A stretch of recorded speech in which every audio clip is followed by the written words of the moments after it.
تلاوت قرآن کرتے، نفلی روزے رکھتے، کثرت سے استغفار فرماتے، اور ساتھ ساتھ جو ہے اس کے لیے تیاری فرماتے۔ اور اسی بابرکت مہینے کے اندر اللہ نے ہمیں ایک ایسی شب عطا کی ہے کہ جس شب کو خدا کی طرف سے اعلان ہے کہ بخشش کر دو۔ اسی طریقے سے پورے سال میں مختلف ایسی شبیں ہوتی ہیں، ایسے دن ہوتے ہیں، ایسی راتیں ہوتی ہیں کہ جن کی طرف سے اللہ کی طرف سے انعام کا اعلان ہوتا ہے۔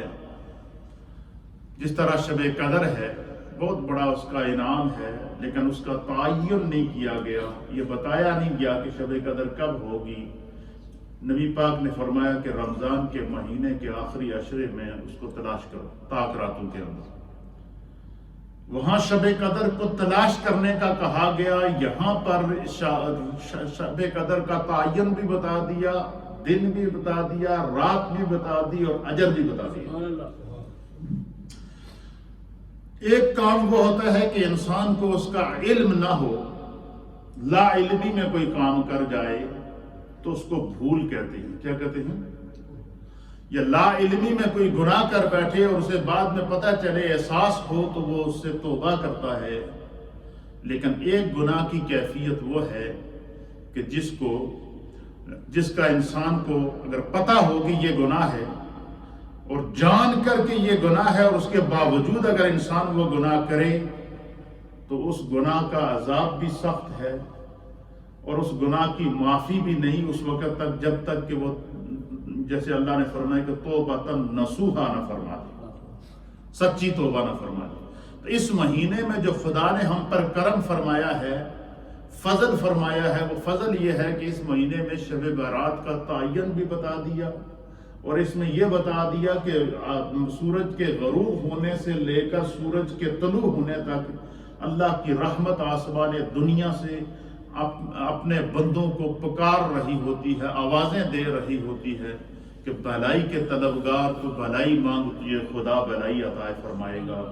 بخشش کے طلبگار تو بخشش مانگ، خدا تمہیں بخش دے گا۔ رحمت کے طلبگار تو رحمت مانگ، خدا تمہیں رحمت سے تمہارے دامن کو رحمت سے بھر دے گا۔ اللہ حاضر القیاس، اللہ کی رحمت انسان کو پکارتی ہے کہ قریب آ جا، کیونکہ یہ خدا کی عطا کا مہینہ ہے، اللہ کی عطا کا مہینہ، کہ خدا فرماتا ہے کہ اس میں جو مجھ سے بخشش مانگے گا میں بخش دوں گا، جو مجھ سے توبہ کرے گا میں اس کی توبہ کو قبول کر دوں گا، جو میرے قریب جائے گا میں اس کو وہ کر دوں گا۔ تو اللہ رب العالمین نے اس بابرکت مہینے کے اندر، اللہ نے اپنے کرم سے، اپنے فضل سے، اس رب کریم نے ہمیں جو ہے یہ شعبان کا مہینہ عطا فرمایا ہے۔ تو جان کر کے ہمیں پتہ ہے کہ یہ ہماری بخشش کا مہینہ ہے، تو اگر ہم بخشش طلب نہ کریں، جان کر کے ہمیں پتہ ہے کہ شب برات کے اندر جو ہے وہ سارے گناہوں کی معافی ہو جائے گی، اس کے باوجود اگر ہم غفلت برتیں تو یہ پھر ہمارا اپنا قصور ہے، اور پھر اس کا جو ہے اس کی پکڑ بھی اتنی زیادہ سخت ہوتی ہے، کیونکہ یہ وہ عمل ہے جو انسان جان کر رہا ہے۔ اسی لیے فرمایا نبی پاک صلی اللہ علیہ وسلم نے کہ جب اعمال کا حساب ہوگا تو وہ اعمال جن کا علم انسان کو تھا کہ یہ نیکی کا عمل ہے، اور وہ عمل جس کا علم انسان کو ہے کہ یہ گناہ کا عمل ہے، اس کے باوجود اگر انسان جو ہے اس میں غفلت برتے گا تو فرمایا کہ قیامت کے دن اس کا وہ عذر قبول نہیں ہوگا، کسی قسم کا عذر قبول نہیں ہوگا۔ کیوں؟ علم ہونے کے باوجود گناہ کیا، علم ہونے کے باوجود نیکی نہ کی، علم ہونے کے باوجود اللہ کی بارگاہ میں اپنے سر کو نہ جھکا سکا، علم ہونے کے باوجود اپنے رب کا قرب حاصل نہ کر سکا۔ تو یہ جو مہینہ ہے شعبان المعظم کا، اس میں خدا نے ہمیں علم عطا فرمایا ہے۔ نیکی کرو گے تو بخشش، استغفار کرو گے تو بخشش، رحمت طلب کرو گے تو رحمت، کرم طلب کرو گے تو کرم، خدا کا قرب تلاش کرو گے تو وہ تمہیں ملے گا، اللہ کی بارگاہ میں دعا کرو گے تو خدا تمہاری دعا کو قبول کرے گا۔ تو فرمایا کہ یہ جو ہے وہ سب کچھ معلوم ہونے کے باوجود اگر انسان اس میں کوتاہی کرے گا تو یہ پھر انسان کی اپنی بشری کمزوری ہوگی۔ اللہ تعالی ہمیں اپنی آخرت کو سنوارنے کی توفیق عطا فرمائے۔ انسان اپنی بشری کمزوریوں کے تحت بعض گناہ ایسے کرتا ہے کہ جس میں اسے کوئی نہ کوئی لذت محسوس ہوتی ہے، نفس امارہ کی لذت اسے محسوس ہوتی ہے، شیطان اس کے دماغ کو بہکا دیتا ہے، اس کو سبز باغ دکھا دیتا ہے کہ یہ کام اگر تم کرو گے تو تمہارے لیے اس میں بڑی نجات ہے، یہ کام کرو گے تو تمہیں اس کا یہ بینیفٹ ملے گا، یہ کام، حالانکہ وہ گناہ کا کام ہوتا ہے لیکن انسان شیطان کے چنگل کے اندر پھنس جاتا ہے۔ تو علماء اور محدثین نے لکھا ہے کہ انسان اپنی بشری کمزوریوں کے تحت بعد ایسے گناہ کرتا ہے کہ جس میں اسے کوئی جسمانی یا شہوانی لذت محسوس ہوتی ہے، جیسے شراب نوشی کرنا۔ اب شراب کے بارے میں اللہ تعالیٰ نے قرآن کے اندر نص قطعی نازل فرمائی ہے کہ اللہ نے شراب کو حرام کر دیا۔ اسی طریقے سے بدکاری کرنا یا زنا کرنا، اس کے بارے میں اللہ نے نص قطعی شامل قرآن کے اندر وحی کے ذریعے آیات نازل فرما کر بتا دیا کہ یہ کام حرام ہے، جو کرے گا وہ جو ہے وہ اس کے اوپر حد جاری ہوگی۔ اسی طریقے سے فرمایا کہ حرام خوری کرنا، مثلا بعض لوگ ہوتے ہیں جنہیں کو سود کھانے کی عادت ہے، رشوت کھانے کی عادت ہے، حرام کھانے کی عادت ہے، اور ان کی فکر اور خیال میں یہ ہوتا ہے بھائی پیسہ آ رہا ہے، مال آ رہا ہے، دولت آ رہی ہے، اور یہ ان کے ذہن میں یہ ان کو وہ پھر کیا کرتے ہیں، وہ حرام اور حلال کا خیال کیے بغیر جو ہے وہ گناہ کر گزرتے ہیں۔ پھر اسی طریقے سے بعض گناہ وہ ہوتے ہیں کہ جو جن سے جو ہے وہ بظاہر انسان کو جسمانی لذت محسوس ہوتی ہے، اور جب انسانی فطرت میں جس سے انسانی فطرت کے اندر فساد بپا ہو جاتا ہے، انسانی فطرت کے اندر کمزوری بپا ہو جاتی ہے۔ تو اس لیے اللہ کے حبیب علیہ السلام نے فرمایا کہ اے بندہ مومن، ہر لمحہ کیا کوشش کیا کرے کہ جب بھی وہ اللہ تعالیٰ کی بارگاہ میں دن رات میں اسے کم از کم 100 مرتبہ استغفار ہر لمحہ کرنی چاہیے، توبہ کرنی چاہیے، اور یہ نبی پاک صلی اللہ علیہ وسلم کی سنت ہے۔ مثلا میرے سامنے حدیث پاک ہے، یہ اس حدیث کو امام مسلم نے صحیح مسلم کے اندر نقل فرمایا ہے، اور حضرت اغر رضی اللہ تعالیٰ عنہ اس حدیث کے راوی ہیں، آپ فرماتے ہیں کہ قال رسول اللہ صلی اللہ تعالیٰ علیہ وآلہ وسلم یا ایہا الناس توبوا الی اللہ فإنی اتوب الی اللہ فی یوم 100 مرۃ۔ حضرت اغر رضی اللہ تعالیٰ عنہ بیان کرتے ہیں کہ حضور نبی اکرم صلی اللہ تعالیٰ علیہ وسلم نے فرمایا کہ یا ایھا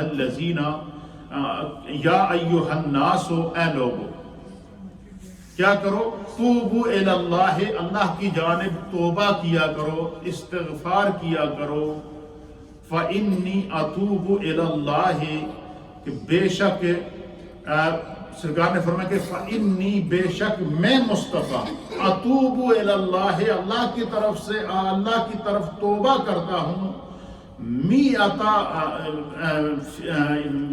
واتوب الی اللہ فی یوم، حضور علیہ السلام نے فرمایا کہ بے شک میں مصطفیٰ ہر روز اپنے رب کی بارگاہ میں توبہ کرتا ہوں، استغفار کرتا ہوں، 100 مرۃ، حضور علیہ السلام نے فرمایا کہ مرتن، کہ میں دن میں 100 مرتبہ اپنے رب سے استغفار کرتا ہوں۔ اچھا، یہ بات کون فرما رہا ہے؟ اللہ کے پیارے حبیب لبیب، وہ نبی جس کی مغفرت عامہ کا اعلان میرے رب نے قرآن کے اندر خود فرمایا ہے، وہ نبی جس کے بارے میں اللہ فرماتا ہے کہ وہ اس محبوب کی شان کیا ہوگی، کہ وہ محبوب مقام محمود پر فائز ہوگا، جس کی طرف وہ اشارہ کرے گا اس کی محبوب کی سفارش سے اس کی بخشش ہو جائے گی، وہ محبوب جو دنیا میں جس کو چاہتا ہے جنتی بنا دیتا ہے، وہ محبوب جس کی طرف انہوں نے اشارہ کیا، فرمایا یا ابا بکر انت فی الجنہ، یا عمر انت فی الجنہ، یا عثمان انت فی الجنہ، یا علی انت فی الجنہ۔ 10 صحابہ اکرام کے نام لے کر مسجد کے اجتماع سے کھڑا کر کے ان کو جنتی ہونے کا سرٹیفکیٹ دیا۔ وہ ہمارے آقا کیا فرماتے ہیں کہ میں مصطفیٰ دن میں 100 مرتبہ استغفار کرتا ہوں۔ اب جو نبی ہوتا ہے، وہ نبی کیا ہوتا ہے؟ وہ معصوم عن الخطا ہوتا ہے۔ نبی کی طرف خطا کی نسبت کرنا، نبی کی طرف گناہ کی نسبت کرنا، یا نبی کے لیے گناہ کے بارے میں سوچنا، یہ کفر ہے۔ یہ کیا ہے؟ کیونکہ نبی گناہ سے پاک ہوتا ہے، اور نبی اپنی امت کو گناہ سے پاک کرنے کے لیے آتا ہے، گناہ سے دور کرنے کے لیے آتا ہے۔ تو حضور اللہ نبینا علیہ السلام کی جو ذات ہے وہ سید الانبیاء ہے۔ سرکار دو عالم صلی اللہ علیہ وسلم کی جو ذات ہے وہ وجہ تخلیق کائنات ہے۔ حضور اللہ نبینا علیہ السلام کی جو ذات ہے وہ امام الانبیاء ہیں، اور سرکار دو عالم صلی اللہ تعالیٰ علیہ وآلہ وسلم کی ذات ایسی مقدس ذات ہے کہ اللہ کے حبیب علیہ السلام جو شافع یوم النشور ہیں، وہ خود فرماتے ہیں کہ میں دن میں 100 مرتبہ استغفار کیا کرتا ہوں، توبہ کیا کرتا ہوں۔ تو اس مہینے کے اندر حضور علیہ السلام کثرت سے استغفار کرتے، کثرت سے تلاوت قرآن فرماتے، کثرت سے روزے رکھتے، کثرت سے اپنے رب کی طرف رجوع فرماتے۔ اور حضور نے فرمایا کہ اس مہینے میں انسانی زندگی کے اعمال، پورے سال میں کیے ہوئے اعمال اللہ کی بارگاہ میں پیش کیے جاتے ہیں، اور میرے مصطفیٰ فرماتے ہیں کہ میں مصطفیٰ یہ چاہتا ہوں کہ جب میرا نامہ اعمال، یا جب میرے اعمال کا رجسٹرڈ، یا جب میرے اعمال کی فہرست میرے رب کی بارگاہ میں پیش کی جائے، تو یا میں حالت روزہ میں نظر آؤں، یا حالت نماز میں نظر آؤں، یا حالت قیام میں نظر آؤں، یا حالت استغفار میں نظر آؤں، یا حالت سجدہ کے اندر نظر آؤں۔ تو دوستو، یہ جو مہینہ ہے، اس مہینے میں ہم نے اپنے آپ کو پاک کرنا ہے۔ تو کیسے پاک کرنا ہے؟ ایک پاکی وہ ہے کہ ہم دن میں 5 مرتبہ وضو کر کے پاک ہوتے ہیں۔ ایک پاکی وہ ہے کہ ہم ہر فرائیڈے کو یا جب جی چاہتا ہے غسل کر کے اپنے جسم کو پاک کرتے ہیں۔ ایک پاکی وہ ہے کہ ہم کپڑوں کو دھو کر پہنتے ہیں، پاک کرتے ہیں، استری کر کے پہنتے ہیں۔ کیوں؟ کہ تاکہ جسم کو ظاہری پاکی ہو جائے۔ کیوں ہو جائے؟ کہ بے شک اللہ تعالیٰ تو پاکیزگی اختیار کرنے والوں کو پسند کرتا ہے، پاک لوگوں کو پسند کرتا ہے۔ اللہ تعالیٰ طاہر ہے، اور وہ طاہر لوگوں کو کیا کرتا ہے؟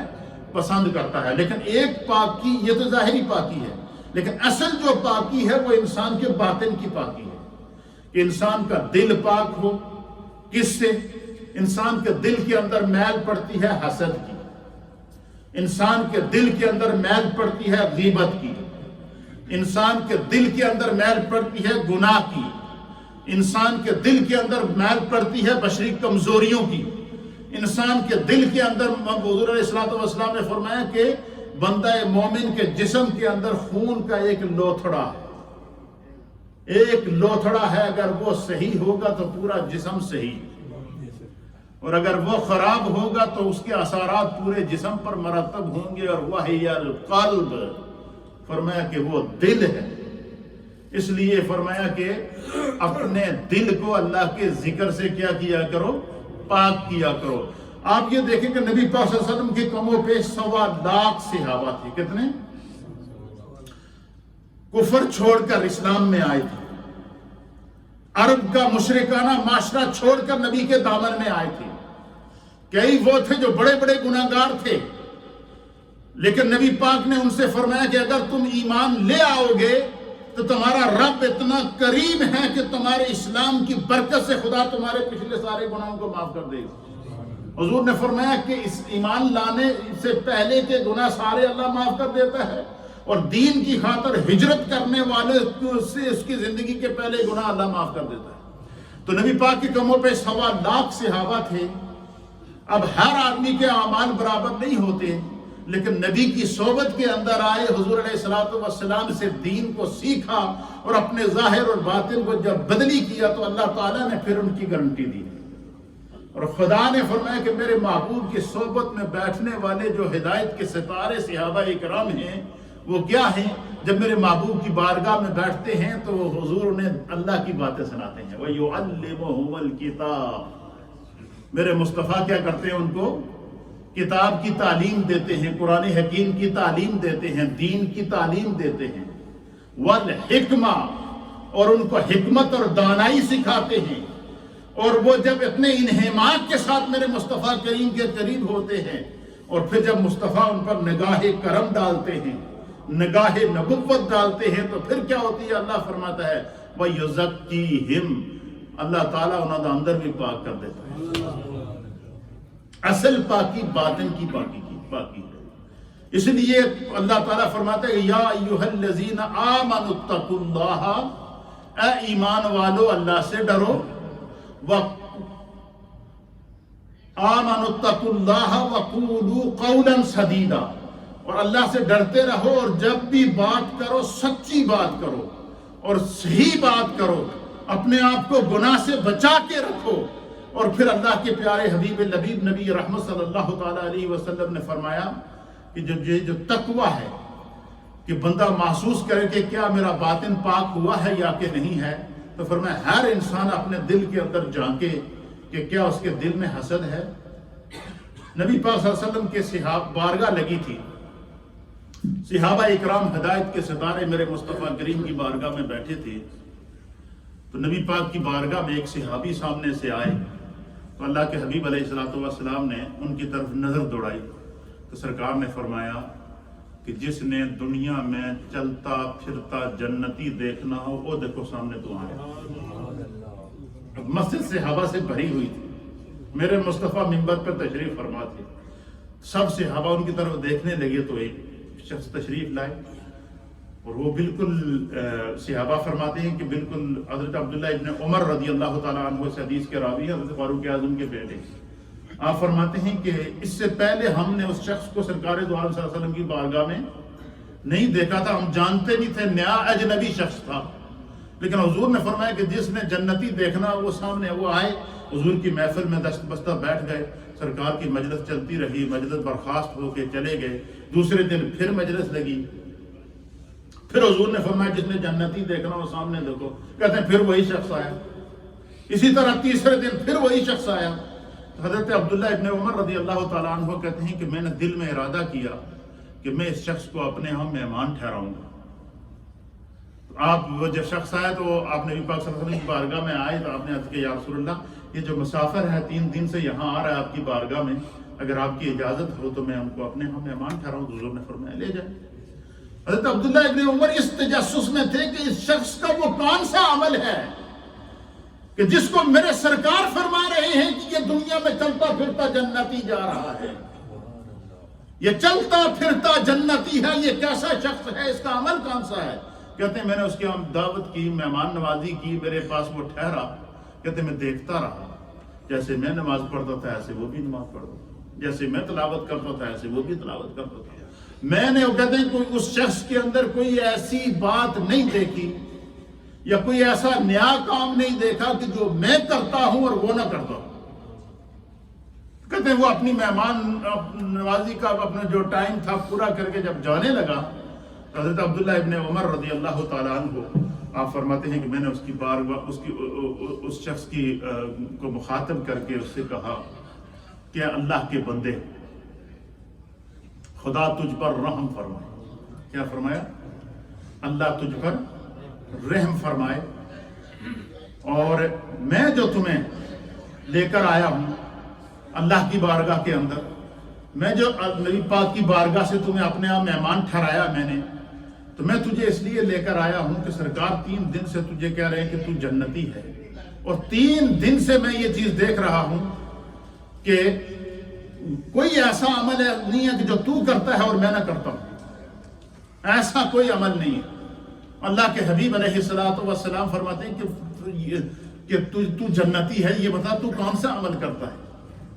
تو اس شخص نے کہا کہ میں تو گنہگار سا بندہ ہوں اور تو کوئی ایسا عمل نہیں ہے، جو احکام مجھ پر فرض ہیں وہ تو میں ادا کرتا ہی ہوں، لیکن ایک بات مجھ میں ہے، ایک میری عادت ہے، اور وہ عادت یہ ہے کہ میں ہر روز رات کو جب سونے کے لیے بستر پر جاتا ہوں تو میں اپنے اعمال کا محاسبہ کرتا ہوں۔ کیا کرتا ہوں؟ اپنے اعمال کا محاسبہ کرتا ہوں، اور جو مجھ سے گناہ ہوئے ہیں ان سے میں اللہ سے استغفار طلب کرتا ہوں، جو مجھ سے گناہ ہوئے ہیں اللہ سے کیا کرتا ہوں؟ استغفار طلب کرتا ہوں، اللہ سے معافی مانگتا ہوں، اور جو نیکیاں ہوئی ہیں اللہ کی بارگاہ میں دعا کرتا ہوں کہ بار الہ ان نیکیوں کو میں اپنی بارگاہ میں قبول فرما۔ اور ایک کام میں ہمیشگی کے ساتھ کرتا ہوں کہ جب میں سوتا ہوں تو میں اپنے دل میں یہ نیت کر لیتا ہوں کہ میرے دل میں آج کسی بھی مومن مسلمان بھائی یا بہن یا کسی بھی انسان کے بارے میں میرے دل میں نہ بغض ہے، نہ حسد ہے، نہ کینہ ہے۔ میں اپنے آپ کو، اپنے دل کو کینے سے پاک کر کے سوتا ہوں، اپنے سینے کو کینے سے پاک کر کے سوتا ہوں، اپنے جو ہے وہ دل کو حسد سے پاک کر کے سوتا ہوں۔ فرمایا دل کا، رات کو دل صاف کر کے سوتا ہوں، میرے دل میں کسی کے بارے میں برا خیال نہیں ہوتا۔ آپ مجھے بتائیں کیا ہم میں ایسی کوئی صفت ہے؟ نہیں۔ کوئی ہو تو بہت بڑی ہے، وہ اللہ کا ولی ہے آج کے دور کا۔ اس لیے فرمایا کہ نبی پاک صلی اللہ تعالیٰ علیہ وسلم نے فرمایا کہ شب برات کو بڑے سے بڑا گناہ گار، چاہے اس کے گناہ سمندر کی جھاگ کے برابر ہوں، اللہ بخش دے گا۔ شب برات کو بڑے سے بڑا گناہ گار اگر اس کے گناہ ریت کے ذروں کے برابر ہوں، میرے مصطفیٰ نے فرمایا خدا بخش دے گا۔ شب برات کو حضور نبی علیہ السلام نے فرمایا کہ اگر کسی انسان کے گناہ ریت کے ذروں کے برابر ہوں تو اللہ بخش دے۔ اور ایک روایت کے مطابق حضور نے فرمایا کہ اگر کسی انسان کے گناہ بارش کے قطروں کے برابر ہوں، بارش کے قطرے کون گنتی کر سکتا ہے؟ زمین کے اوپر جو موجود ریت ہے اس کے ذرے کون گنتی کر سکتا ہے؟ تو حضور نبی علیہ السلام نے کیا فرمایا کہ اللہ تعالیٰ کسی بھی انسان کے گناہ اگر ریت کے ذروں کے برابر ہوں تو شب برات کو اگر وہ بخشش طلب کرے گا خدا معاف کر دے گا، یا شب برات کے علاوہ بھی وہ اگر سچے دل سے توبہ کرے گا تو اللہ معاف کر دے گا، ریت کے ذروں کے برابر ہوں معاف کر دے گا، بڑے سے بڑے گناہ گار کی بخشش ہو جائے گی۔ لیکن حضور نبی علیہ السلام نے فرمایا کہ 3 اشخاص ایسے ہیں، جس 3 بدقسمت شخص ایسے ہیں کہ جن کی شب برات کو بھی بخشش نہیں ہوگی، اور ان میں سے فرمایا ایک وہ ہے جو اپنے ماں باپ کا نافرمان ہے۔ کیا ہے؟ ماں باپ کو ناراض کر کے فرمایا جتنی لمبی نمازیں پڑھ لے، جتنے لمبے سجدے کر لے، فرمایا کہ وہ چیز اس کو کام نہ آئے گی۔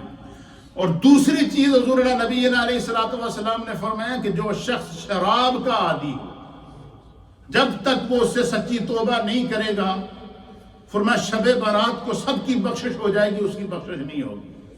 اور تیسری چیز میرے مصطفیٰ نے فرمایا کہ جس کے دل کے اندر کینہ ہے، حسد ہے، بغض ہے، فرمایا حسد کی آگ ایسی ہے کہ اس کی وہ دوسرے کو نقصان بچانے کا سوچ رہا ہوتا ہے، اس کی اپنی نیکیاں جل رہی ہوتی ہے۔ وہ دوسرے کے بارے میں سوچ رہا ہو تو اس کے اپنے اعمال تباہ ہو رہے ہوتے ہیں، وہ اپنے آپ کو تباہ کر رہا ہوتا ہے۔ اسی لیے اللہ کے حبیب علیہ السلام نے یہ حکمت ہے اللہ تعالیٰ کی کہ دیکھیں بعض راتیں وہ ہیں، شب قدر کے بارے میں فرما دیا کہ بہت بڑا اجر ہے، لیلۃ القدر خیر من الف شہر، کہ جس کو یہ لمحہ نصیب ہو جائے 1000 مہینے کی عبادت کے بارے میں اللہ ثواب عطا فرمائے گا، اس کے برابر ثواب عطا فرمائے گا۔ لیکن یہ نہیں بتایا شب قدر کب ہے، فرمایا خود تلاش کرو، رمضان کے آخری عشرے کے تاک راتوں میں تلاش کرو۔ لیکن چونکہ اللہ رحمان ہے، رحیم ہے، اور شب برات کا اجر بھی بتا دیا، تعین بھی بتا دیا۔ فرمایا 15ویں شب ہے شعبان کی، اس میں اگر جاگ جاؤ گے، توبہ کرو گے، استغفار کرو گے، اللہ کی بارگاہ میں جھکو گے، سچے دل سے توبہ کرو گے تو اللہ تمہیں معاف کر دے گا۔ تو حضرت عبداللہ ابن عمر کہتے ہیں کہ میں نے اس شخص سے کیا پوچھا کہ تمہارا کون سا عمل ہے کہ سرکار نے تمہیں دنیا میں جنتی ہونے کی بشارت دی ہے؟ تو اس شخص نے عرض کیا کہ بس ایک ہی بات ہے کہ جب میں رات کو بستر پر جاتا ہوں تو میرے سینے میں کسی کے بارے میں کینہ نہیں ہوتا، میرا سینہ حسد سے پاک ہوتا ہے، میرا دل بغض سے پاک ہوتا ہے، مجھے اپنے اعمال کی فکر ہوتی ہے، دوسروں کی فکر نہیں ہوتی۔ میں اپنے اعمال، اپنے گناہوں کے بوجھ تلے شرمندہ ہوتا ہوں بجائے اس کے کہ میں دوسروں کے عیب تلاش کروں۔ اس لیے اس مہینے کے اندر اللہ کے حبیب علیہ السلام نے امت کو اپنے رب کی طرف رجوع کرنے کا بڑا خوبصورت طریقہ بتایا کہ اس مہینے کی نسبت اپنی طرف کی ہے. فرمایا شعبان و شہری، اے شعبان میرا مہینہ ہے. فرمایا جس طرح میں عبادت کرتا ہوں اس طرح معمول بنا لو، تمہاری نجات ہو جائے گی. یہ نجات کا مہینہ ہے، یہ توبہ کا مہینہ ہے، یہ استغفار کا مہینہ ہے، اور اپنے گناہوں کو اپنے رب کی بارگاہ میں پیش کرنے کا مہینہ ہے. تو یہ بابرکت مہینہ زندگی کا کوئی پتہ نہیں. یہ ابھی 15ویں شعبان سے پہلے کتنے ساتھی ہمارے چھوڑ جائیں گے، ہمیں کیا پتہ ہم میں سے کوئی زندہ ہوگا یا کہ نہیں. اور 15ویں شعبان کو نئی فہرست جاری ہوگی کہ کیا پتہ ہمیں آئندہ سال نصیب ہوگا یا کہ نہیں ہوگا. اس لیے اپنی زندگی کے ہر دن کو آخری دن سمجھیں، ہر لمحے کو آخری لمحہ سمجھیں، اور رجوع اللہ کی ضرورت ہے، تقوی اور طہارت کی ضرورت ہے. نبی پاک صلی اللہ علیہ وسلم نے جو صحابہ کی تربیت کی ہے وہ کیا کی ہے؟ وہ یزکیہم، کہ میرے صحابہ جس طرح بارو پاک ہیں اس طرح اندرو پاک. اصل میرے دوستوں پاکی ہے باطن کی، دل کو حسد سے پاک کرنا، دل کو بغض سے پاک کرنا، دل کو گناہ سے پاک کرنا، فکر اور خیال کو گناہ سے پاک کرنے کا یہ موقع اللہ نے ہمیں اس زندگی میں پھر عطا فرمایا. وہ شعبان کا مہینہ ہے. جب ہم فکر کو پاک کر لیں گے، خیال کو پاک کر لیں گے، دل کو پاک کر لیں گے، تصور کو پاک کر لیں گے، تخیل کو پاک کر لیں گے، تو خدا نے ہمارے لیے انعام میں رمضان رکھا ہے، جس کا آغاز ہی عشرائے رحمت سے ہوتا ہے، مغفرت سے ہوتا ہے، اور جہنم سے آزاد کر کے ہر مومن کے لیے عید کا دن خوشی کا دن ہوتا ہے. خدا ہمیں اپنے اعمال کی فکر کی توفیق عطا فرمائے.